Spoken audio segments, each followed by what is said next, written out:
On fait comment? On fait un truc un peu, je sais plus quel ton tu prends toi. Est-ce qu'on fait un truc un peu suave, genre bienvenue dans Milkshaker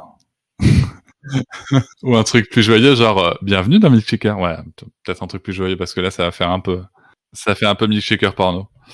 Allez, j'y vais.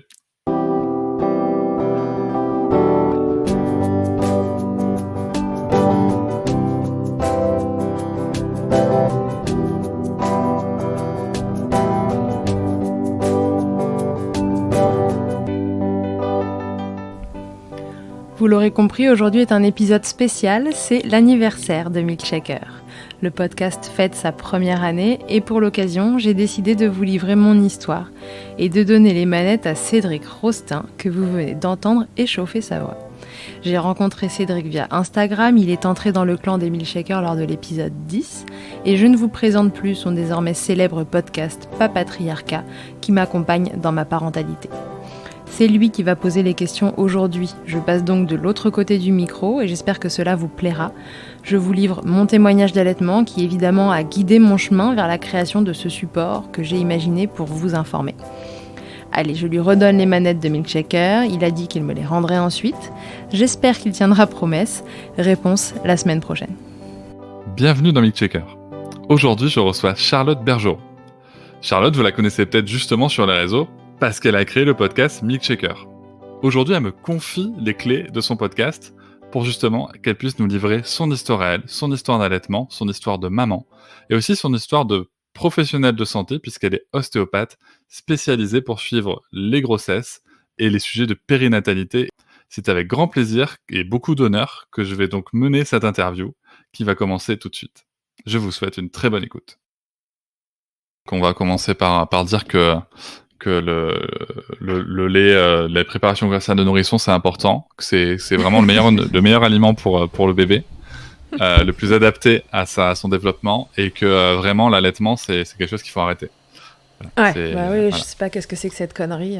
Plus des gens qui veulent absolument informer sur ce sujet, je sais pas où on va, mais des sottises, quoi. Ouais, c'est ça. Puis en plus, là, c'est quoi ces femmes qui veulent montrer leur sein partout ouais, non mais attends, merde, les seins, c'est à l'intérieur des foyers, de toute façon, ils appartiennent à leur mari ou à leur conjointe. C'est ça. Donc là, c'était Conneries de Shaker, un podcast de Charlotte Bergerot. Bon, bah allez. Merci Cédric pour ce beau résumé. Salut Charlotte. Salut Cédric. Bienvenue dans Milkshaker. Merci de m'accueillir dans Milkshaker. Alors, je t'aurais un petit peu présenté avant qu'on prenne la parole, mais est-ce que toi, tu voudrais te présenter un petit peu, nous parler de toi, qui tu es, si tu as des enfants, combien, et ce que tu fais dans la vie? Donc moi, je suis Charlotte Bergerot Palisco.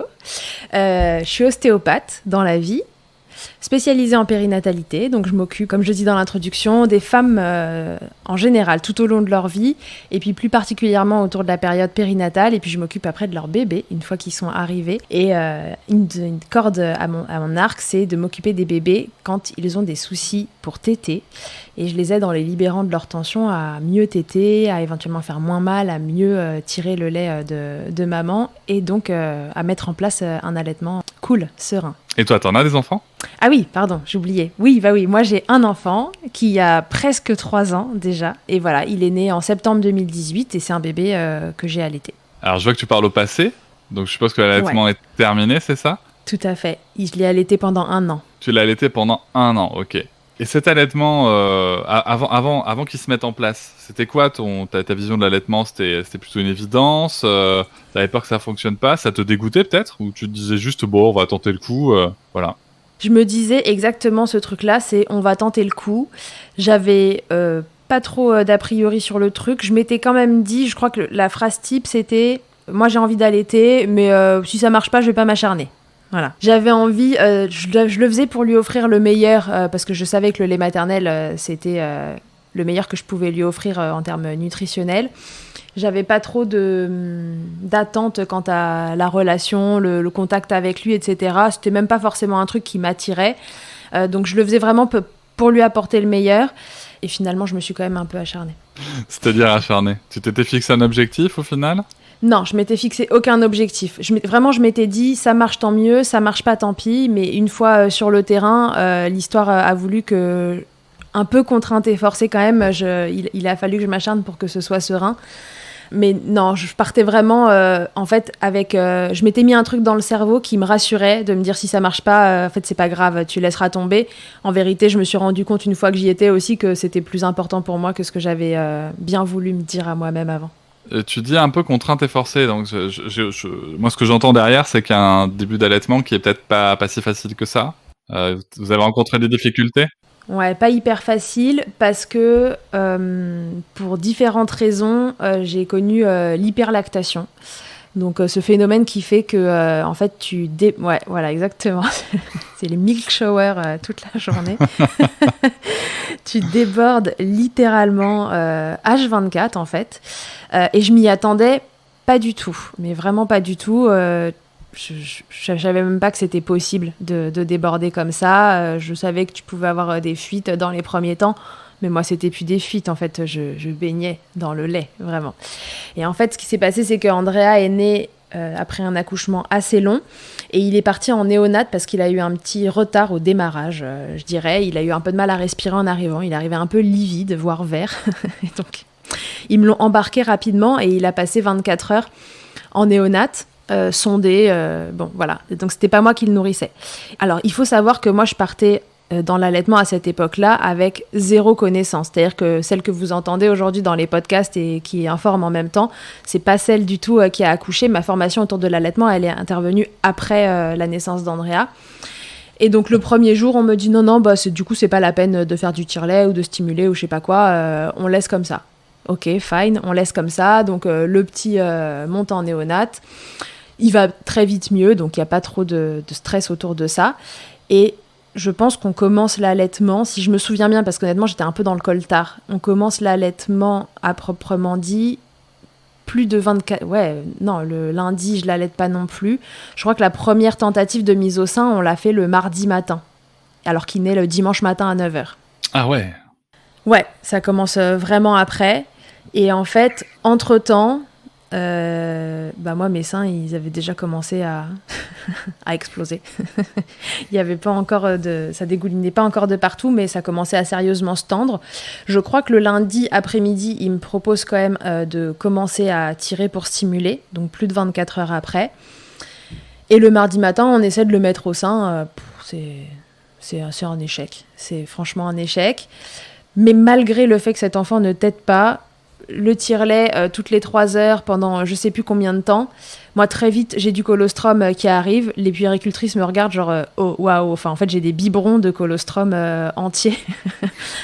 Alors que normalement, c'est des toutes petites quantités. Elles me disent ah oui, bon, bah, c'est bien, ça va bien se passer et tout. Et moi, là, en fait, les jours qui suivent, mes seins deviennent des obus. Et enfin, quand on me connaît, on se dit que comment c'est possible parce que le reste du temps, enfin, ma poitrine, c'est comme si c'était un truc qui n'existait pas, en fait. Je n'ai pas de poitrine.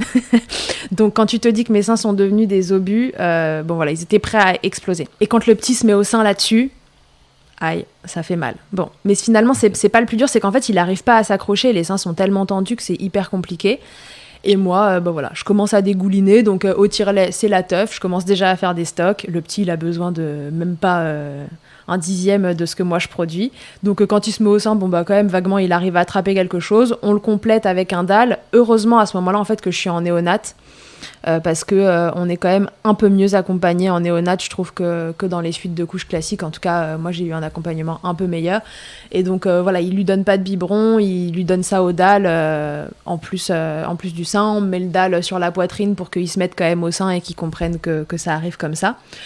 Et puis, je reste un peu plus longtemps à la maternité, parce que ça met un peu de temps à se mettre en place et qu'il se met pas vraiment au sein. Il prend du poids, mais il prend du poids parce qu'il a ses apports de complément de mon lait.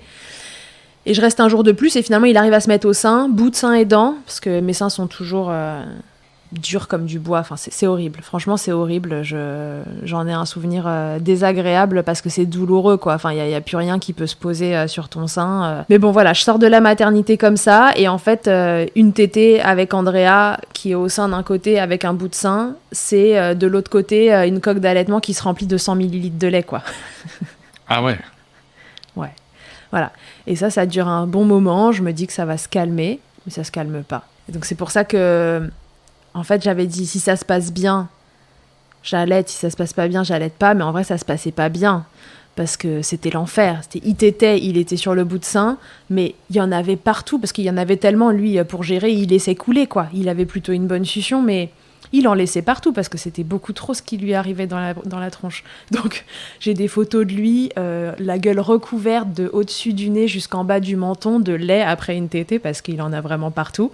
Et moi, de l'autre côté, qui fait des stocks avec ma coque, là.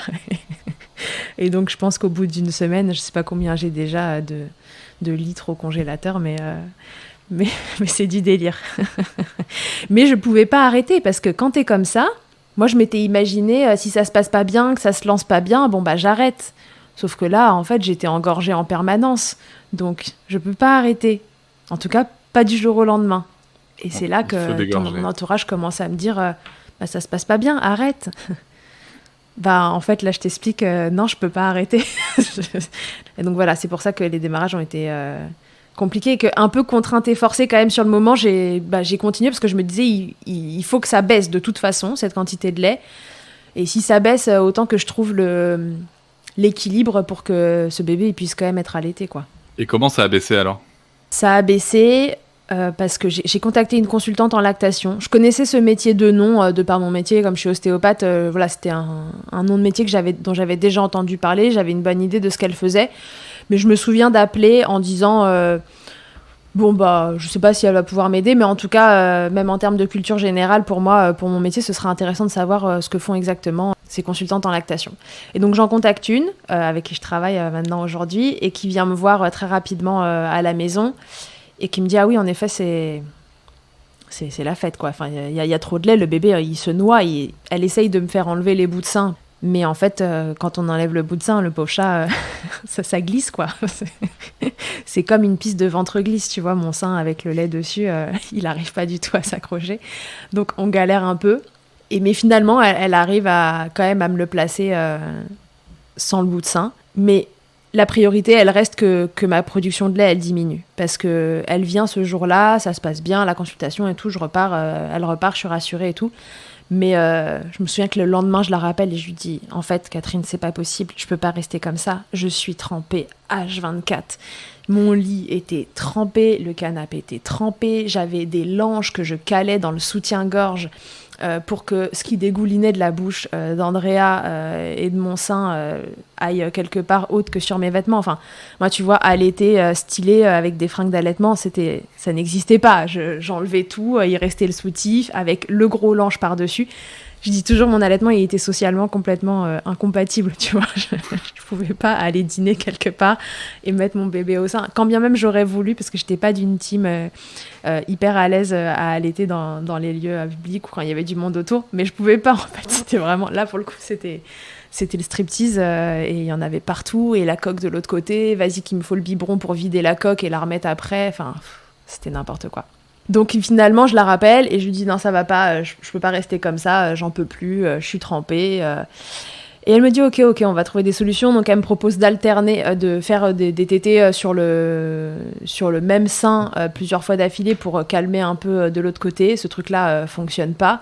Et finalement, elle me fait faire ce qu'on appelle un drainage complet. Donc c'est une technique où le matin, tu te lèves avant que bébé ait faim. Donc déjà, c'est très pratique pour calculer avec un enfant de 3 semaines, je crois. Et pendant une demi-heure, je crois, tu tires les 2 seins. Il faut vider les seins une bonne fois pour toutes et après, on met le bébé au sein. Donc, je dis à mon mec, ok, demain matin, tu pars pas tôt de la maison, il faut que tu sois là pour gérer le petit tant que je suis au tire-lait et que je peux pas l'avoir au sein. Je tire pendant une grosse demi-heure et derrière, je mets Andrea au sein. Tu le mets autant qu'il veut d'un côté et ensuite, tu alterne par tranche de 3 ou 4 heures, je me souviens plus, j'ai pas une bonne mémoire sur ces trucs-là, par tranche de 3 ou 4 heures, soit un sein, soit l'autre, mais tu peux pas donner 2 seins différents dans les 3 premières heures, puis dans les 3 à 6, voilà. Bon, moi, le petit, quand il tète à un sein, en fait, il a pas du tout besoin de téter à l'autre, donc il n'y a pas de sujet. Il tète, 3 heures après, il passe à l'autre.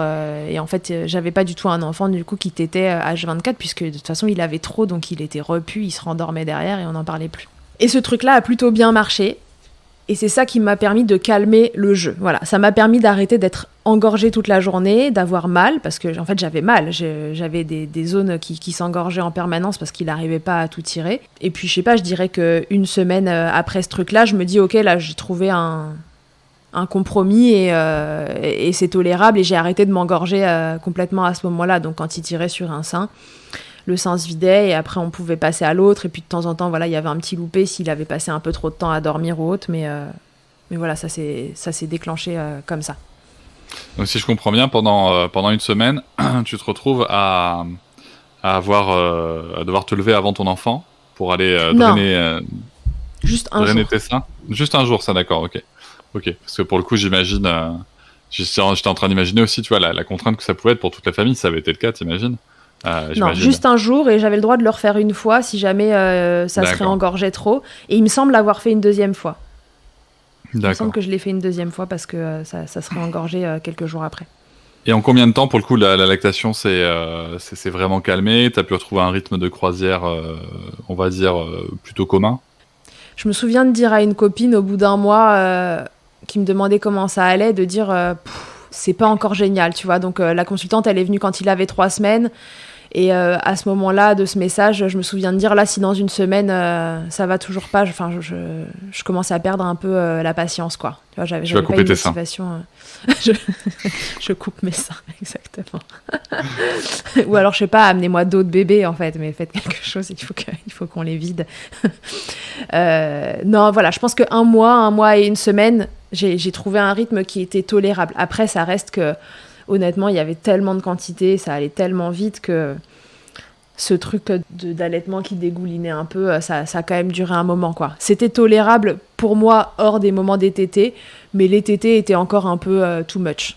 Voilà. Mm-hmm. Et le petit, tu vois, moi j'ai pas connu ces tétés en grappe le soir, ces bébés qui restent accrochés au sein. Les pics de croissance, pour moi, c'est un non-sujet. Enfin, j'ai jamais eu un bébé accroché à mon sein toute la journée, il tétait et il se retrouvait en mode larve complètement repu, la bouche de côté, et voilà, fin de l'histoire. Ça, tu faisais du gavage de bébé? Ouais, voilà, exactement. Okay. Je gavais mon enfant. Et quelque part, je pense que ça m'arrangeait un peu, parce que, encore une fois, à l'époque, j'étais pas renseignée, informée comme je le suis aujourd'hui, et pour moi, l'allaitement devait être quelque chose de nutritif à cette époque-là. Je sais pas si j'aurais apprécié ou supporté d'avoir un bébé au sein toute la journée. D'accord. Ouais, en effet, c'est quelque chose de particulier. Et donc, pour le coup, sur les 12 mois, cette période-là, avec les seins très tendus et ces contraintes, ça a duré combien de temps? Ça a duré la moitié? Plus? Moins? Ça a duré, je te dis, ce mois et demi au démarrage. Après, après un bon mois après, tu vois, on était sur quelque chose de stable, où j'étais plus obligée de mettre des langes de partout, etc. Après, j'ai toujours eu des quantités de lait importantes. C'est-à-dire que voilà, moi je suis plutôt dans la team de celles qui produisent sans rien faire. Et qu'il n'y avait pas besoin de stimuler autant à la maternité. Tu vois, j'avais le petit au sein. Et en plus, il me faisait tirer mon lait des 2 côtés toutes les 3 heures. Donc en fait, on a surstimulé. C'est probablement une hyperlactation qui était un peu induite par une surstimulation au démarrage, parce qu'ils avaient tellement envie en néonate que ça se mette en place que moi je tirais tout le temps. Puis moi, on me disait que c'était important, donc vas-y, go. Et puis moi, j'y arrivais au tire-lait, ça sortait tout seul. Donc tu sais, en un quart d'heure, les biberons, ils étaient pleins. C'était sympa. Une pensée pour toutes les mamans qui galéraient à tirer. Et, non, mais exactement. En plus, c'est ça, j'avais ma voisine à côté, je me souviens, avec un bébé. Puis Andrea, il était né à 39 semaines, 3 kilos, en néonate, c'était un géant, quoi. Enfin, c'était le bébé. Ah, c'est Andrea, il est mignon, machin. Il avait juste fait une petite heure de détresse respiratoire. C'était le bébé pas inquiétant, la maman qui était pleine de lait. Enfin, en fait, on était le crew pas du tout embêtant de la néonate. J'avais ma voisine, en effet, à côté, qui, elle, galérait à mettre la petite au sein, qui tirait je sais pas combien de fois par jour. Enfin...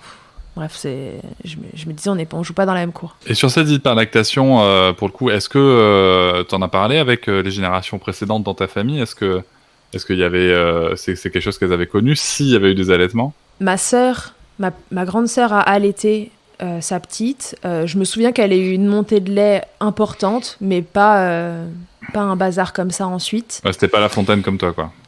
Non, c'était pas la fontaine comme ça. Ma mère ne nous a pas allaités. Aucune de nous 3, on est 3 filles, on n'a pas été allaitées. Donc, il y avait Non, mais j'arrivais là-dedans, vraiment, c'était parce que je savais, par mon métier et mon côté un peu, voilà, la nature, c'est bien, et tout ce qui est naturel est mieux. Je voulais allaiter vraiment exclusivement pour ça. J'étais pas du tout renseignée et j'avais un entourage pas allaitant.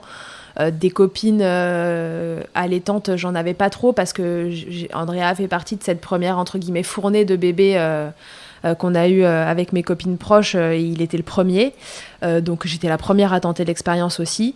Et avant ça, j'ai des copines qui ont allaité, mais c'était même pas un sujet dont on avait parlé, quoi. Donc j'étais pas renseignée, et au niveau familial, c'était le néant, l'allaitement. D'ailleurs, pour eux, ça l'est toujours, en fait. Ils ont toujours pas compris pourquoi je l'ai allaité aussi longtemps. Ok, on va venir un petit peu après. J'ai deux petites questions à te poser pour le coup. Avec cette hyperlactation, est-ce que pour le coup, le sujet du don de lait s'est posé? Est-ce que tu étais au courant? Est-ce que c'est quelque chose que tu as fait ou pas? Ouais, j'étais au courant que ça existait. Je sais plus par quel canal j'avais appris ça, mais en tout cas, j'étais au courant que ça existait. Je me suis posé la question très rapidement. C'est pas en néonate qu'on m'en a parlé, bizarrement, et après coup, je me suis dit que c'était dommage. Mais je savais dans un coin de ma tête que ça existait, mais je l'ai fait assez tard parce que suite à l'accouchement, j'ai une sorte d'infection urinaire un peu latente qui était là et qui a commencé à être traitée 1 mois et demi après l'accouchement. Et pas informée, j'étais persuadée que tant que j'étais avec mes traitements antibio, parce que je l'ai récidivé une 2e fois, j'étais persuadée que tant que j'avais mes traitements antibio, je pouvais pas faire ces dons de lait. Ce qui en fait était, il me semble, pas juste, mais du coup j'ai mis en place ces démarches de dons de lait à Necker quand le petit avait, je pense, 2 mois et demi. Et moi j'ai repris le travail à 4 mois. Du coup j'ai fait une fois du don de lait pour le lactat, enfin comme une collecte. Voilà. T'as fait une collecte et t'as donné 50 litres. Je sais plus du tout combien j'ai donné, mais ouais, j'ai donné une fois dans la journée, en fait. Alors à ce moment-là, ma lactation, elle s'était stabilisée parce qu'en fait, dans un premier temps, il y avait aussi que c'était tellement le bazar que j'avais même pas le temps de penser à faire du don de lait. Honnêtement, le lait, mon tire-lait, c'était devenu à la fois mon meilleur ami et mon meilleur ennemi. C'est-à-dire qu'à la fois, il me soulageait, à la fois, je pouvais plus le voir. S'il fallait en plus que je stérilise à chaque fois, que je me lave les seins à chaque fois, franchement je crois que je l'aurais pas fait dès le démarrage. Donc il y a eu les infections urinaires derrière, je l'ai fait, mais je l'ai fait à un moment où ma lactation elle s'était stabilisée et que ça allait bien. Donc en fait j'avais même peur en le faisant de restimuler et de me remettre dans les embrouilles, mais je l'ai fait quand même parce que ça me faisait plaisir et que je pouvais le faire. Et donc je l'ai fait pendant un mois, tu vois, avant d'après commencer à réduire un peu ma lactation parce que je reprenais 15 jours plus tard et qu'il n'était pas question de me retrouver avec les seins qui explosaient au cabinet. Enfin, je sais pas si tu vois comment on fait quand on manipule les dorsales des gens, mais bon, clairement, t'as tes seins sur les bras des gens et s'ils explosent, voilà, les milk showers, c'était réservé à la maison, quoi. J'y viendrai après, oui, à la milk shower avec le papa. Mais il y a quand même une question, si tu veux, quand je t'écoute parler de ce début d'allaitement et de ce tout début de postpartum aussi, parce que le postpartum, c'est pas que le lancement de l'allaitement, il y a plein de choses qui se passent. Et je me demande si, comme ça, est-ce que le fait d'avoir quand même cette hyperlactation, ces seins douloureux et puis cette période compliquée, est-ce que ça a joué sur la relation avec ton enfant dans ce début de postpartum? Comment tu t'es sentie vis-à-vis de la relation? Non, ça n'a pas du tout joué sur la relation avec mon enfant. Je pense que ça aurait pu, mais Andrea n'était pas ma première grossesse. Il y a eu une grossesse avant ça qui s'est malheureusement terminée en interruption médicale de grossesse pour cause de malformation. Cette expérience-là a été assez douloureuse et d'ailleurs c'était en fait ma première expérience d'allaitement parce que mes seins ont gonflé de la même façon, sans bébé, sans tire-lait, sans rien. Je me suis retrouvée 4 jours plus tard avec des seins comme des obus et je me souviens de dégouliner littéralement de lait au château de Versailles qu'on était parti visiter pour se changer les idées avec mon mari. Et je dégoulinais et ma sœur me disait « Charlotte, va acheter des coussinets d'allaitement pour tamponner le truc. » Et je lui disais « C'est ma limite, je n'irai pas acheter de coussinets d'allaitement, je n'ai pas de bébé, je n'irai pas acheter ces putains de coussinets d'allaitement. » Et bon, ce postpartum-là, pour le coup, a été vraiment très compliqué émotionnellement. Je crois que c'est d'ailleurs cette expérience-là qui m'a montré que j'étais déjà une maman, en fait. Moi qui n'étais pas très sûre avant cette première grossesse d'être prête. Je crois que je disais toujours, Je crois qu'un jour j'en aurais envie, mais jamais je serais prête. Bon, en fait, ça m'a montré que si j'étais prête et que j'en avais envie. Et donc, quand Andrea est arrivée, le postpartum et la relation avec lui, en fait, c'est comme si c'était une évidence. La grossesse, pour moi, était vraiment pas du tout un moment de grâce. J'adore m'occuper des femmes qui sont dans ce moment-là, mais moi, à titre personnel, j'ai trouvé que c'était un enfer. Non pas parce que j'étais douloureuse, parce que physiquement, il y avait un problème. La grossesse se passait bien cette fois-ci, il n'y avait pas de sujet. Je pense que la première expérience avait quand même été source de stress dans les premiers temps, jusqu'à savoir si le bébé n'avait pas de grosses malformations. Mais même comme ça, je déteste être enceinte. Je déteste l'attention trop importante, pour moi en tout cas, qu'on me portait quand j'étais enceinte. En tout cas, qu'on portait à mon ventre et à ce que je mangeais et à si j'avais pris du poids. Et enfin voilà, tous ces trucs autour de la grossesse qui franchement m'horripilent profondément. Et donc, quand Andrea est arrivée, quand j'étais enceinte, je disais, franchement, ok, je l'aime déjà, mais vraiment vivement qu'on soit dans 2 corps séparés. Je ne supportais pas. Je disais, cette location sur le long terme, gratuite, de surcroît, ne me convient pas du tout. Il faut qu'il sorte. Voilà. Et donc, une fois qu'il était sorti, ça s'est vérifié. Pour moi, le postpartum était une période vachement plus faste que la grossesse. Et c'est vrai que ce truc d'allaitement au démarrage m'a donné quelques galères physiques, mais honnêtement, j'étais tellement contente qu'il soit dehors, tellement contente qu'il aille bien et de me dire que cette grossesse, le stress de la grossesse et que l'attention se déporte de moi à lui, je revivais. Moi, j'ai revécu le jour où j'ai accouché, alors que mon bébé, il était en néonat et qu'on allait peut-être me dire qu'on allait me l'envoyer dans un autre hôpital, s'il allait pas mieux rapidement.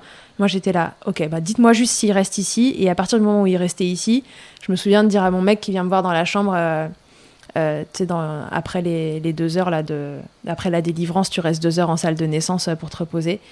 Et il me dit, ok, c'est bon, il a l'air stabilisé, normalement, il le garde. Et je l'ai regardé, j'ai dit, ok, demande-leur si je peux dormir. J'étais complètement déconnectée, l'accouchement avait été long. Et j'ai mis quelques jours à connecter avec Andrea. Mais en fait, c'était pas du tout du fait de l'allaitement, c'était du fait de juste redescendre sur terre après cet accouchement hyper long, la séparation avec lui. L'allaitement, c'était un non-sujet rapport à ma relation avec Andrea. J'étais trop contente qu'il soit là et j'adorais être en peau à peau avec lui. Et voilà, j'étais scotchée à mon bébé, passer quelques heures et je m'en foutais de l'allaitement. C'était mon problème à moi, c'était pas, ça lui appartenait pas. Ok, super, c'est en effet une très belle nouvelle de savoir que ça n'a pas impacté négativement le sujet. En effet, après avec ton parcours, c'est en tout cas un beau cadeau que la vie t'a fait, enfin en tout cas que vous êtes activé à faire avec ton mari. Et justement, parlons de ton mari. Alors, mis à part le fait de prendre des douches de lait, je suppose, toutes les nuits et de se réveiller dans un lit, dans une bassine de lait toutes les nuits, comment ça s'est passé pour lui, l'allaitement? Est-ce qu'il a réussi à trouver sa place? Est-ce qu'il s'est impliqué ou pas? Comment ça s'est passé?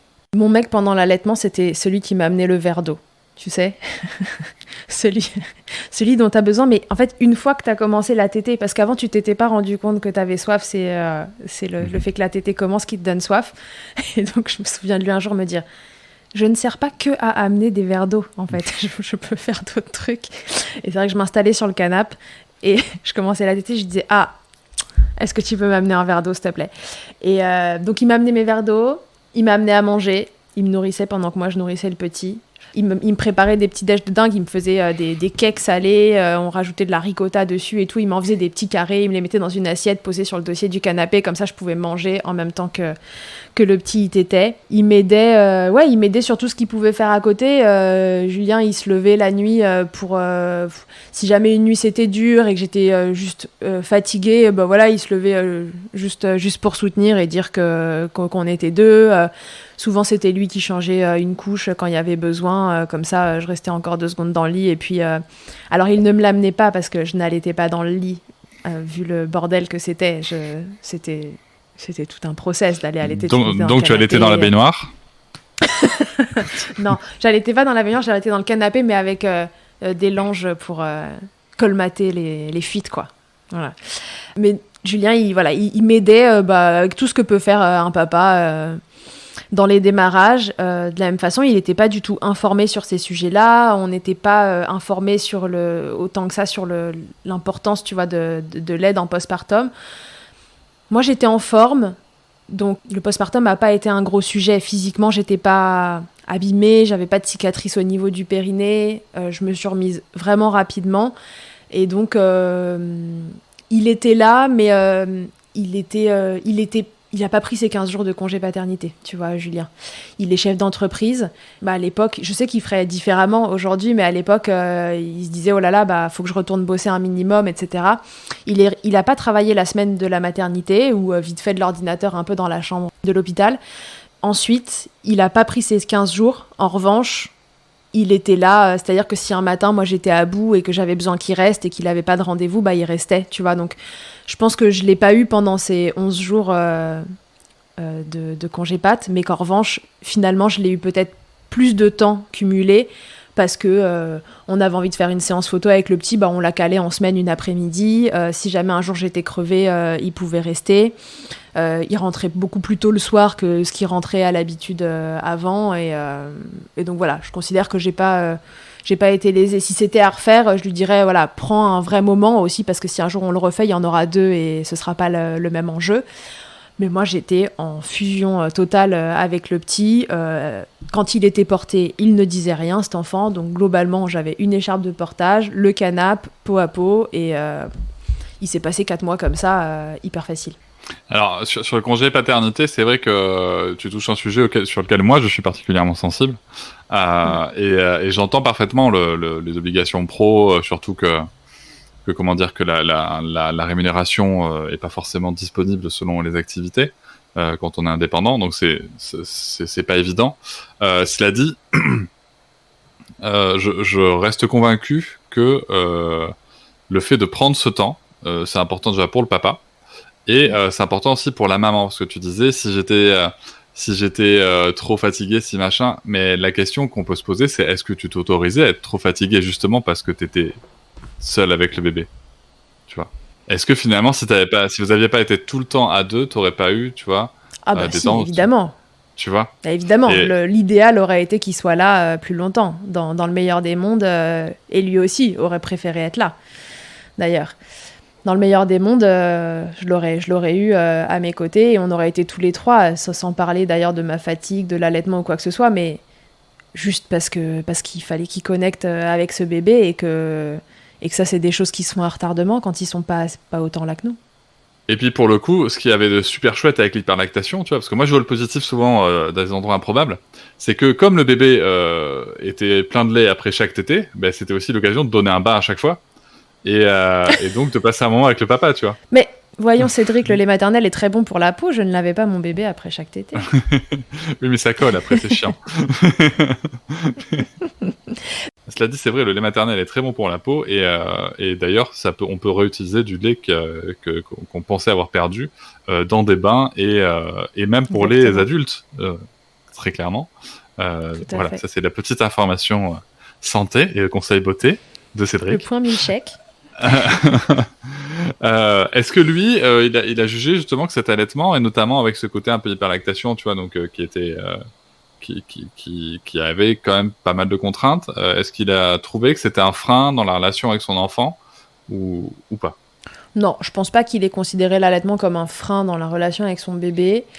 Il a quand même eu à un moment, tu sais, cette phrase de en fait, t'avais dit que si ça se passait pas bien, t'arrêterais. Et là, ça se passe pas bien. Voilà. Ce à quoi je lui ai rétorqué, ouais, mais t'es bien gentil, tu vois bien que je déborde. Et là, je peux pas arrêter, en fait. C'est pas possible. Physiologiquement, c'est pas possible d'arrêter comme ça du jour au lendemain. Donc, je vais réduire tranquillement et ensuite, on verra. Mais sinon, il était soutenant au quotidien. Il suivait ce que moi, je faisais, mais il était... Tu vois, il me poussait pas du tout dans l'allaitement. Il était en mode un peu comme moi. Tu le fais. En fait, tu le fais si t'as envie. Si t'en as pas envie, moi ça me va aussi. Il était nettement moins renseigné que moi pour savoir si c'était le meilleur ou pas. Il se doutait que c'était mieux et donc voilà, il m'a laissé gérer. Ça n'a pas été du tout un frein dans la relation avec son bébé parce que Andrea, n'étant vraiment pas un bébé scotché au sein et les tétées ne durant pas du tout 1 heure, Voilà, en un quart d'heure, c'était plié. Hein. Il avait tété et vraiment, il était repu. Donc après, c'était portage, on le pose, machin, on fait des trucs avec lui, il dort. Mon allaitement n'a pas du tout été un frein là-dedans. Pour finir sur le sujet du papa, j'ai quand même une dernière question un petit peu anecdote. Bon, moi je suis déjà passé dans Milk Shaker, j'ai déjà raconté des anecdotes où j'ai pris du lait dans la tronche. Et, et encore, c'était avec une lactation normale, bien qu'il y avait un réflexe d'éjection fort. Allez, vas-y, tu peux nous donner une petite anecdote avec le papa? Je suis sûr qu'il doit y avoir une douche de lait qui traîne, une milk shower qui traîne ou quelque chose comme ça dans ta tiroir. Non, il n'y a pas de milk shower parce que, en fait, je ne pouvais pas laisser mes seins à l'air. Tu vois ce que je veux dire? Donc, même dans rapport intime, en fait, j'avais une brassière, j'avais un truc. Parce que vraiment, ça dégoulinait de dingue. Pour moi, le coussinet d'allaitement a été comme un sous-vêtement pendant 1 an. Voilà. Je n'ai pas vécu sans. Donc, j'avais ma brassière avec mes coussinets. Et en plus, l'épisode avec Camille, la sexologue, est sorti cette semaine-là. Clairement, les rapports, c'est le truc qui fait sécréter de l'ocytocine et qui fait que ça coule encore plus. Donc, quand tu as fait l'expérience une fois, la brassière que tu n'avais pas enlevée la première fois par chance, entre guillemets, tu l'enlèves pas la deuxième. Non, c'est vrai qu'il faut pas négliger l'apport d'ocytocine avec une hyperlactation. J'imagine en effet que ça doit être café rigolo. Tu m'as mis une image en tête très étrange, mais c'est vrai. C'est marrant. Non, j'étais barricadée de la poitrine tout le temps. Ce qui est dommage parce que mes seins n'ont jamais été aussi gros. Ils n'ont jamais existé autant que pendant l'allaitement. Et en fait, le pauvre, c'est-à-dire que d'habitude, il n'y en a pas. Et là, il y en avait, mais ils étaient inutilisables. Enfin, en tout cas, pas par un mec. Donc, franchement, la frustration, quoi, c'est naze. C'est nul. Bon, je pense qu'il s'en est remis et que ça n'empêche rien. Il s'en est remis, mais c'est quand même un peu con, quoi, quand il pense. Tu parlais tout à l'heure de l'entourage de la famille qui n'avait pas compris, qui comprenait toujours pas, d'ailleurs. Comment ça s'est passé avec eux? Est-ce que tu as eu des réflexions? Est-ce que tu as eu... Bon, vu ce que tu as dit, j'imagine que tu n'as pas eu trop d'encouragement, mais pour le coup, comment ça s'est passé? Qu'est-ce que tu as pu entendre? Pendant les 3 premiers mois, alors la première partie, quand c'était vraiment galère, c'était pourquoi tu continues, arrête si ça va pas. Une fois que ça s'était stabilisé, j'ai vécu un peu le schéma classique de 0 à 3 mois, c'est bien, t'allaites. De 3 à 6, t'allaites encore? T'as encore du lait? Oui, il y a encore du lait, tant qu'il tète, il y aura du lait. Et puis, vu les quantités de base, a priori, ça va pas se tarir comme ça. Et puis, passé 6 mois, je suis rentrée dans le classique. Mais pourquoi tu fais ça? La famille, les amis aussi, et pour qui me connaissent bien, qui sont proches, mais à qui je pense j'avais pas non plus fait passer le message de l'importance de l'allaitement pour moi, en tout cas de l'importance que ça avait pris dans ma maternité. Ouais, c'est le plus désagréable, je trouve, c'est le pourquoi tu continues, en fait, ça apporte quoi? Et j'avais même pas envie de leur rétorquer le côté nutritionnel ou je sais pas quoi, parce que j'avais juste envie de leur dire, en fait, c'était comme ça hier, c'est comme ça, enfin pourquoi aujourd'hui je dois arrêter si hier ça se passe bien, demain ça se passe aussi. En fait, juste lâche-moi la grappe. Voilà. Et après, c'est là que je suis pas forcément quelqu'un d'hyper agréable quand on vient me titiller. Et j'étais là. En fait, juste, j'ai même pas envie de te répondre. J'étais pas une grande défenseuse de l'allaitement à l'époque. Et j'étais juste là. En fait, cette question. Et c'était un peu comme les injonctions pendant la grossesse et ce truc de l'attention qui se tourne vers quelque chose qui m'oppressait. Et ben là, c'était un peu reparti, mais avec l'allaitement et mes seins, quoi. Parce qu'il restait que ça de la grossesse. Alors, ça se tournait vers pourquoi tu fais ça? En plus, j'avais repris le boulot, donc c'était... moi, j'avais repris le boulot, je voulais qu'il ait quand même un peu de mon lait la journée, puis de toute façon, il fallait que je vide mes seins pour arriver au boulot dans un état correct. Donc, je lui donnais à manger le matin, au petit, et puis après, je tirais. Et en fait, je vidais le sein que lui n'avait pas fini de vider complètement, et je tirais l'autre, comme ça, j'arrivais au cabinet sereine avec les seins dégonflés. Et puis le soir, je le nourrissais et je retirais dans la soirée pour, pareil, vider avant la nuit et me dire aussi que comme ça, en fait, ça lui faisait ses biberons de la journée, finalement, et que j'ai pu l'allaiter exclusivement jusqu'à 7 mois, je crois, ou 7 mois et demi, alors que j'ai repris quand il en avait 4. Donc entre les stocks que j'avais Et ce que moi je tirais matin et soir, voilà, et André, il a eu que du lait maternel pendant 7 mois. Oui, moi, ce qui m'interpelle beaucoup dans ton récit, dans ton retour d'expérience, c'est qu'il y a quand même cette marque, justement, du fait que l'allaitement n'est pas du tout normalisé, l'allaitement non écourté n'est pas du tout normalisé. Parce qu'on peut entendre de ci de là que c'est bon, faut arrêter avec l'allaitement. Sauf que on voit bien que ce que vivent, en tout cas ce que vivent les mères en priorité, qui sont quand même sur le front, c'est très désagréable et il y a un jugement qui est permanent.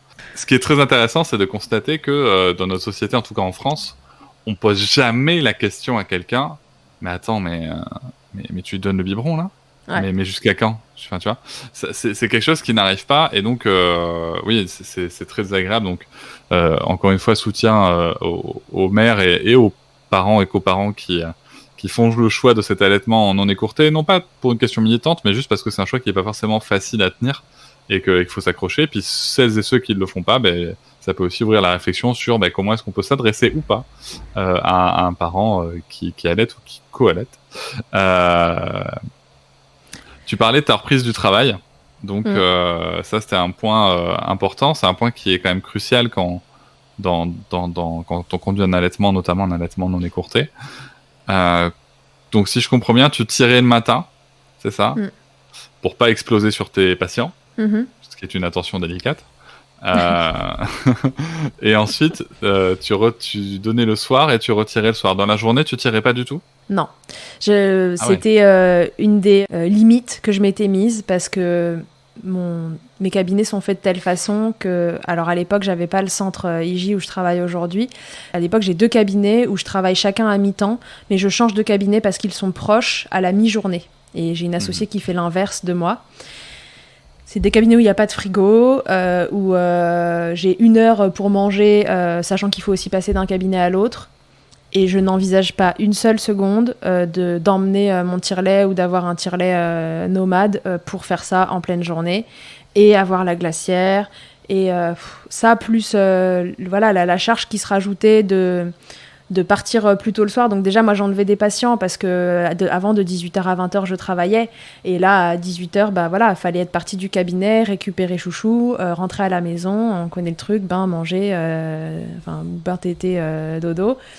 Autant Julien, avec le temps, a été beaucoup plus présent sur ce temps péri-boulot.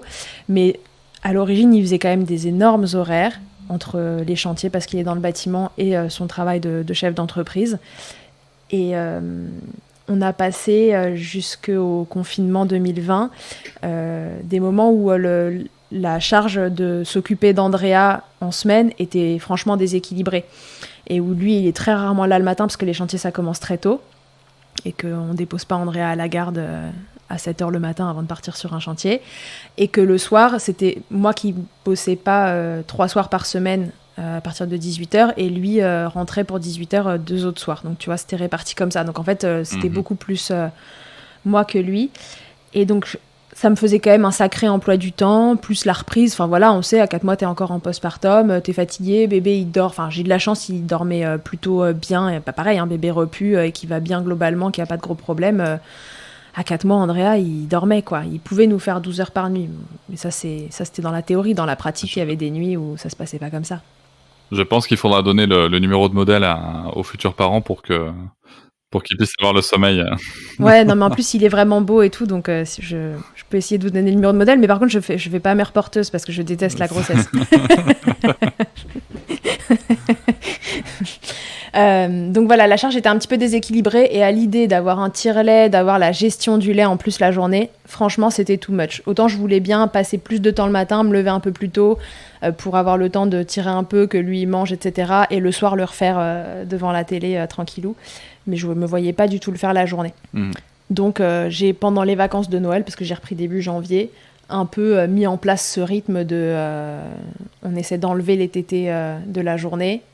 On fait les tétés matin et soir. J'ai préparé ça pendant les vacances de Noël, si tu veux. Ah, mais c'est un rythme très intéressant qui est difficile à mettre en place, mais en effet, ça peut être cool, quoi. Il est difficile à mettre en place et en même temps, finalement, ça a été plus simple que prévu. C'est-à-dire que oui, à la fin de la journée, j'avais les seins un peu, genre j'étais contente de rentrer. Mais en même temps, je crois que j'ai vraiment apprécié l'allaitement une fois que j'avais repris le travail. Parce qu'avant ça, alors que j'avais pas un bébé accroché à moi toute la journée, en tout cas pas pour manger, mais je trouvais que quand même c'était très prenant, quoi, comme système. Alors qu'une fois que j'avais repris le travail et que j'avais récupéré un petit peu de mon indépendance, j'adorais ces moments-là, matin et soir. J'en faisais plus des moments privilégiés que je n'en faisais au démarrage. Et j'avoue que, ouais, je peux dire que j'ai vraiment aimé allaiter quand il a eu 4 mois et que j'ai repris le travail. Ok, bah écoute, c'est une belle étape en tout cas qui est franchie avec beaucoup de sérénité.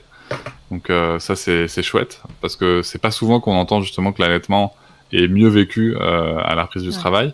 Et donc les mois passent et ne se ressemblent pas avec un bébé qui grandit et qui devient bambin. Et puis va arriver donc la fin de cet allaitement, donc autour de 12 mois, c'est ça ? Ouais, c'est ça. Et alors comment c'est arrivé ce sevrage ?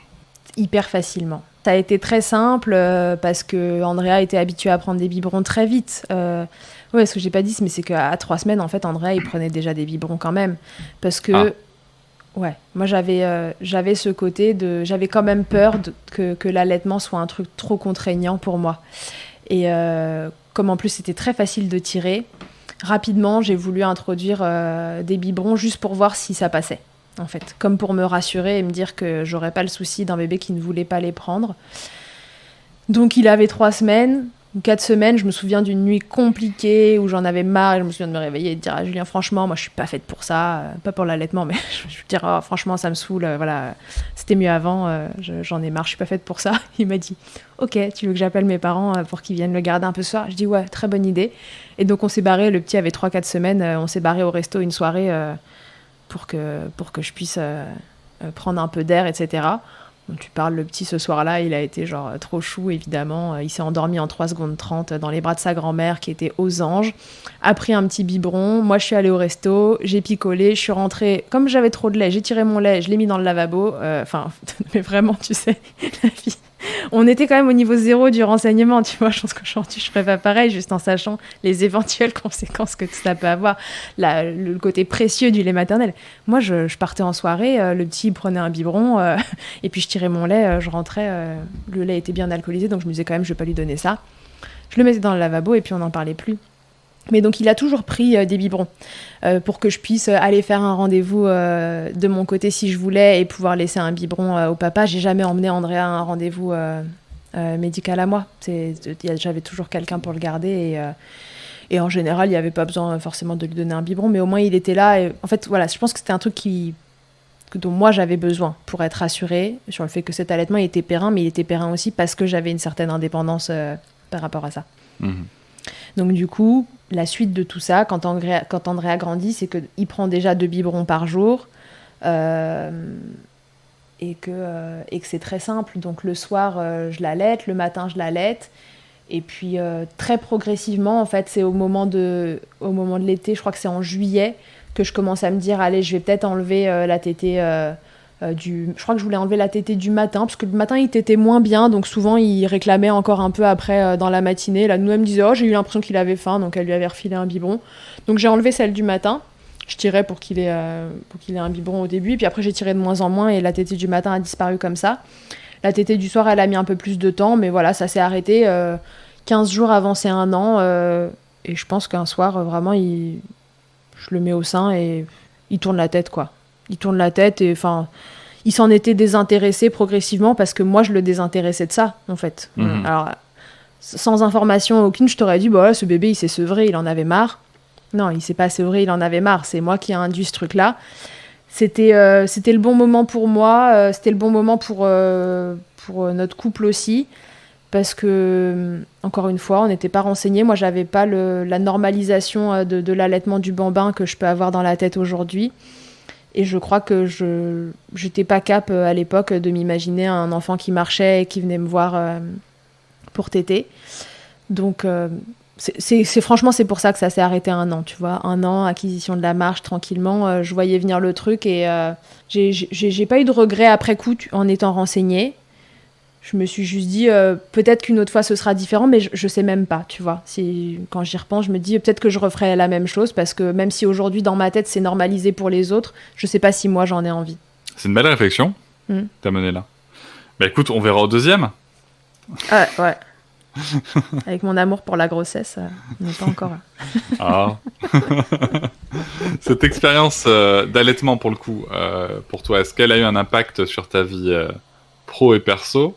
Bon, vu qu'on est à ce micro-là dans Milkchecker, qui est quand même ton podcast, hein, on peut le dire pour celles et ceux qui n'auraient pas encore compris. Qu'est-ce que ça t'a amené, pour le coup, donc comme projet, comme changement dans ta vie pro et perso? À titre perso, je sais pas si ça a changé.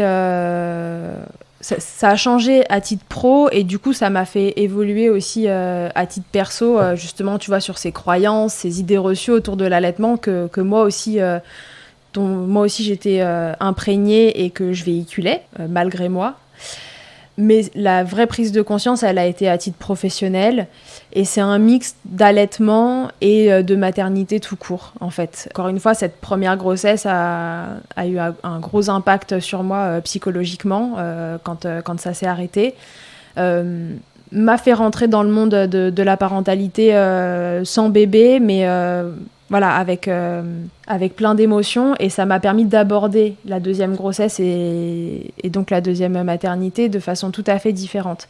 Je pense que c'est aussi par ça que l'allaitement a été plus important que ce que j'imaginais. Et ensuite, bah voilà, ce timing décalé pour cause de première grossesse qui a échoué, entre guillemets, a été comme une suite logique de choses qui m'ont amené à ce que ma vie professionnelle change. Parce que donc Andrea naît en septembre, en janvier, je reprends le travail. Et un soir, on sortait avec des amis et mon associé, que j'avais pas vu depuis un moment parce que j'avais été en congé mat. Et je me dis, j'ai 2 patients qui annulent dans la journée. Ça fait une grosse pause déjeuner et je me dis, ok, trop bien, parce que comme on devait sortir ce soir, je rentre à la maison, je tire mon lait. Et comme ça, ce soir, j'ai les seins vides pour aller dîner. Donc je rentre à la maison et en bonne maman poule que je suis devenue, je me mate une rediff des maternelles, du matin même.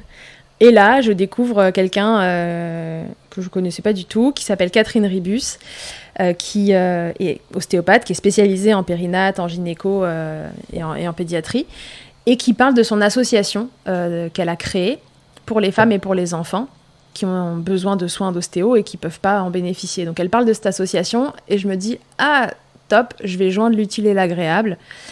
Je vais aller travailler dans cette association. Pour moi, ça va être de la formation continue et en même temps, voilà, c'est utile. Et j'avais envie d'être bénévole quelque part pour une association. Et celle-ci, je me suis dit, c'est bon, c'est la bonne. Et donc, j'appelle Catherine Ribus. Je décide, elle me dit qu'il faut que je me forme en gynéco pour aller à l'association. Et donc, en fait, je fais ces formations. Et il se trouve qu'aujourd'hui, Catherine Ribus est mon associée dans le centre qu'on a créé ensemble l'année dernière. Et que je crois que c'est un peu l'allaitement qui me l'a fait rencontrer, parce que sinon je ne serais pas rentrée à la maison ce midi-là pour tirer mon lait et voilà, pumper devant Catherine Ribus. Ça m'aura permis de la connaître, de rentrer dans l'association, de créer ce centre-là avec elle. Et sur le côté plus allaitement, plus que mon allaitement à moi, mais il m'a fait rencontrer la consultante en lactation qui était la mienne et avec qui maintenant je travaille beaucoup, mais les allaitements de mes copines qui ont accouché en même temps que moi et qui pour le coup ont été pour certains désastreux, m'ont fait me poser la question de pourquoi ces bébés-là n'arrivaient pas à téter. C'était des bébés qui en plus avaient plein de tensions, enfin bref, qui ont enchaîné les galères, et c'est eux qui m'ont fait réfléchir à il y a quelque chose qu'on loupe en ostéo pédiatrique avec l'allaitement. Je me suis dit il manquait une case au puzzle et ça m'a fait me renseigner, me former autour de l'allaitement, de la succion, des freins et comprendre tout un système que jusque-là on ne m'avait jamais enseigné. Donc ça a bouleversé ma vie professionnelle en fait sur différents plans. Ok. Et t'as créé un podcast. Et oui, et puis j'ai créé Milkchecker. Ouais, exactement. Et Milkchecker, ça intervient après le confinement l'année dernière, en fait. Parce que c'est au moment du confinement l'année dernière que je fais un pas dans les réseaux sociaux. parce que nos patients sont loin de nous, ostéopathes, confinement, on se retrouve vite bête, hein, parce que quand on traite les gens avec ses mains et qu'on n'a plus le droit d'approcher quelqu'un à moins d'1 mètre, et qu'on n'a pas de masque, qu'on n'a rien, bon bref, donc confinement, pas de travail. Et avec Catherine, avec qui on avait le projet de créer IG4U, on se dit, il faut qu'on profite, entre guillemets, de ce confinement pour faire des supports, rester en contact avec nos patients et leur apporter des conseils dont elles peuvent avoir besoin, même si on est loin. Et donc, on crée des tutoriels destinés à la femme et à l'enfant, qu'on a toujours d'ailleurs sur nos comptes et sur le compte Digi4U, et qui nous permettent de rester en contact. Et puis le côté réseau prend un peu, les trucs circulent, ça sert à des mamans. Moi, je fais quelques trucs en visio pour les accompagner un peu, leur donner des conseils. Et après le confinement, je me dis vraiment, parce que c'est là que je découvre un peu le monde allaitant sur Instagram, etc. Et je me dis, on a un vrai problème avec l'allaitement, et je le vois en consultation, mais le plus gros des problèmes, c'est la transmission. C'est le fait que les infos, finalement, elles sont pas faciles à aller chercher. Et l'allaitement, il a du mal à sortir des foyers. Donc moi, j'ai envie de le faire rentrer dans les foyers s'il n'arrive pas à en sortir. En tout cas, que les infos, elles rentrent dans les foyers pour qu'après, l'allaitement puisse sortir sereinement.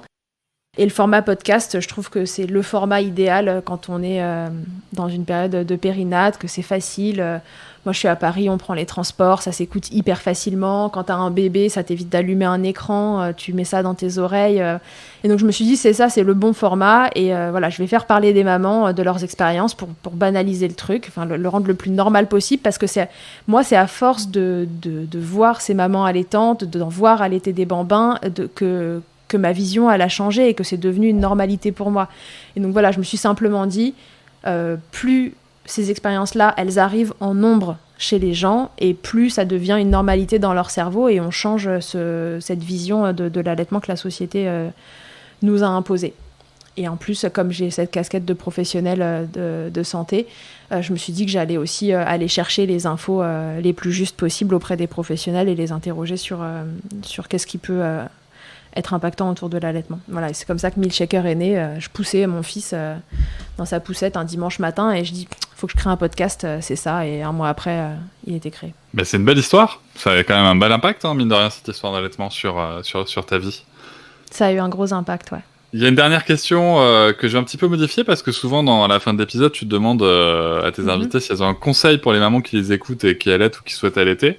Moi, c'est pas cette question-là exactement que je vais te poser. Je vais te demander si tu pouvais revenir 3 ans en arrière et te donner un conseil dans ta situation. Ton bébé va arriver ou vient d'arriver, et qu'est-ce que tu te dirais justement par rapport à cet allaitement ? Je me dirais, tire pas toutes les 3 heures les 2 seins à la maternité. C'est une grosse connerie. T'avais vu tes seins dégoulinés à Versailles 1 an avant. Y a pas de souci, tes seins ils vont produire. Donc en fait, no worries, juste mets ce bébé au sein et ça va bien se passer. Voilà, je me dirais juste ça parce que... Mais bon, en fait, dans le fond, je me dirais rien parce que c'est cette hyperlactation aussi qui m'a amenée à appeler cette consultante. Est-ce qu'elle vienne ? Est-ce qu'on se revoit au moment de la reprise du travail ? Et c'est aussi à travers elle, tu vois, que j'ai cheminé sur ce métier de consultante, sur l'importance que ça avait. Et ça a été beaucoup de prise de conscience pour moi. Donc... Voilà, si c'était à refaire, peut-être qu'il faut juste qu'Andrea respire pas bien en arrivant, qu'il aille en néonat, qu'on me donne le numéro de la consultante, parce qu'on me le donne en néonat, c'est une des puères qui est en néonat qui me le donne. Et en fait, c'est comme si tout s'était imbriqué depuis la première grossesse pour que le timing soit décalé et que je reçoive le numéro de cette consultante, que je l'appelle pour moi, que je la rappelle pour mes copines qui galèrent, que je comprenne qu'il y a un truc que je comprends pas, que je me forme, que je rentre à la maison à midi tirer mon lait, le truc improbable, et que je tombe sur Catherine Ribus et que je crée... Enfin, en fait, tout ça a été comme un espèce de en horlogerie, quoi. C'est un truc qui déclenche l'autre et qui fait que, voilà, je suis là aujourd'hui à raconter mon histoire dans Milkshaker, alors que il y a 3 ans, jour pour jour, je pense qu'on peut dire que je t'aurais dit l'allaitement, ouais, vas-y, si ça se passe bien, tant mieux. Si ça se passe pas, franchement, je vais pas en faire une affaire. Ok. Et on arrive à la fin avec ta fameuse, connue et célèbre et attendue interview Fast Milk. Ah, oui. Donc, est-ce que t'es prête ? Il faut répondre vite, et la première chose qui te passe à l'esprit. Ok. Ok. Ta tétée la plus insolite. Ah oui. Ce questionnaire, je l'ai construit pour les autres. Hein. Je l'ai pas construit pour moi. J'ai pas vraiment de tétés insolites, mais les plus insolites, c'était quand même au démarrage, quand il y en avait partout. Et que mes beaux-parents sur la terrasse, moi à l'intérieur, qui se demandent ce que je fous avec 50 couches de tissu sur moi. Voilà, je pense que c'était ça. J'ai pas de tétés hyper insolites parce que j'étais plutôt une timide de l'allaitement quand même. D'accord. Le truc le plus glamour qui t'a été donné de vivre pendant l'allaitement? Ah bah c'est ironique, c'est le tire-lait. Parce que le tire-lait, vraiment, était devenu comme mon deuxième conjoint. C'était la personne qu'on n'oubliait pas avant de partir en week-end, quoi. Avant le bébé, on emmenait le tire-lait, je pense. Donc le truc le moins glamour, c'est que c'est quand même le tire-lait. Hein. Qu'on le veuille ou non, c'est pas un appareil, même quand il te sauve la vie, que t'as envie d'avoir à côté de toi. Ta position préférée dans le Kama Sutra de l'allaitement?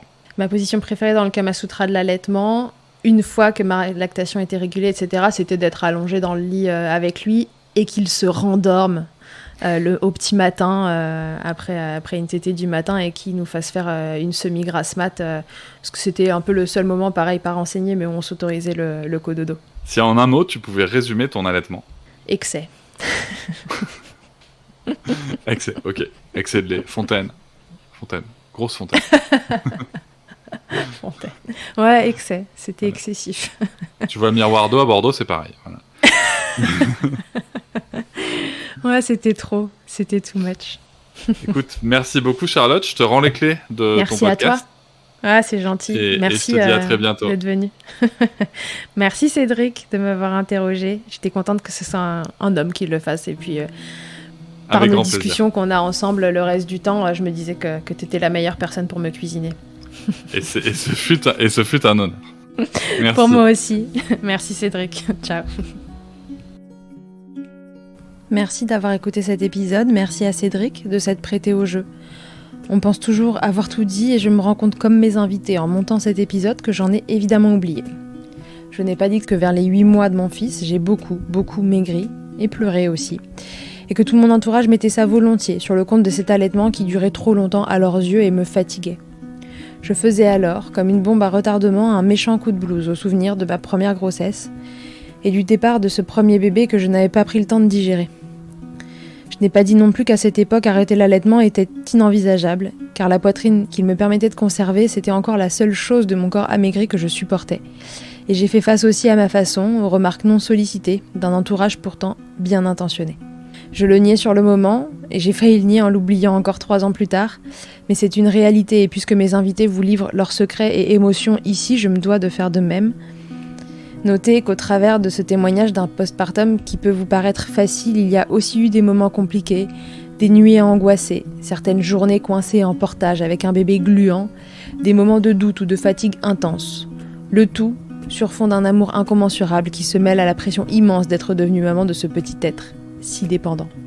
Alors retenez que vous n'êtes pas seul, qu'importe ce que vous vivez et que bien entendu tout passe, mais ça passe mieux quand on est entouré et soutenu. Ce que je ne nie pas, c'est à quel point cet allaitement, et vous l'aurez compris, cette maternité m'ont fait évoluer, pour le mieux, je l'espère.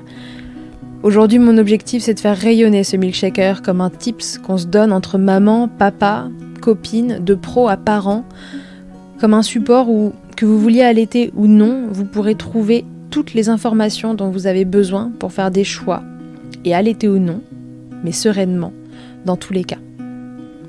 Donc plus que jamais, milkshakez autant que vous le voudrez et bousculons ensemble les idées reçues sur l'allaitement maternel. I hate to see you down. Can't stand to know you're hurt. When you say it's getting loud, the voices in your heart. And you know I get it, so let it all out. Keep your head up, your masterpiece, and I'll swear that I'll be there by your side. A text away, you know you can find me. It just takes a whisper and I'll be there to listen. I got you, I'll fight with you, 'cause I love you. I'll be there I'll be there. Oh, I'll be there. I'll be there. I know I'm not perfect. Sometimes I look myself, but I hope you know I care. You can meet me anywhere. You know I get it, so let it all out. If anyone comes at you, then I'll swear that I'll be there by your side. A text away, you know you can find me. It just takes a whisper and I'll be there to listen. I'll guide you, I'll fight with you, 'cause I love you. I'll be there. I'll be there. Oh, I'll be there. I'll be there. Trust me every time I have you back, and I know that you'll do the exact same for me. Side by side, don't even need to talk. You know I get it, so let it all out. Keep your head up, your masterpiece, and I'll swear that I'll be there by your side. A text away, you know you can find me. It just takes a whisper and I'll be there to listen. I'll guide you, I'll fight with you, 'cause I love you. I'll be there.